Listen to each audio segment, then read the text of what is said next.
ప్రస్తుత ముఖ్యమంత్రి రేవంత్ రెడ్డి గారు కేసీఆర్ ఆనవాళ్లను తుడిపేస్తాను ఏదైతే ప్రగల్భాలు పలికిండో అందులో భాగంగానే గత ప్రభుత్వంలో ఉన్నటువంటి కేసీఆర్ గారు తీసుకున్న నిర్ణయం ఏదైతే గురుకుల పాఠశాలలు ఉన్నాయో వాటిని నిర్వీర్యం చేయాలనే ఉద్దేశంతో ఇవాళ 50 మంది విద్యార్థులు చనిపోయిన ఈ రోజు వరకు కూడా స్పందించినటువంటి ముద్దు నిద్రపోతున్నటువంటి రేవంత్ ప్రభుత్వాన్ని హెచ్చరిస్తూ ఉన్నాం.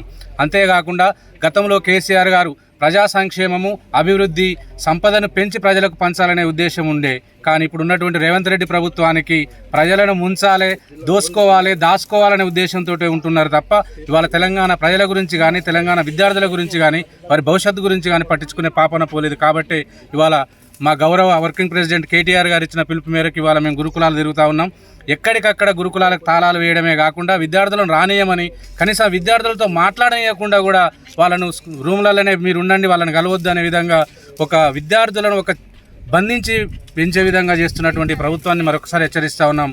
ఇప్పటికైనా ఈ నిమిషంకైనా మీరు ఆలోచన చేసి విద్యార్థుల యొక్క భవిష్యత్తు చెలగాటం ఆడొద్దని హెచ్చరిస్తూ, భవిష్యత్తులో ఇట్లాగే ఈ ప్రభుత్వం ముద్దు నిద్రపోతే మాత్రం ఈ ప్రభుత్వానికి బుద్ధి చెప్పే విధంగా మా వర్కింగ్ ప్రెసిడెంట్ ఆదేశానుసారం మా బీఆర్ఎస్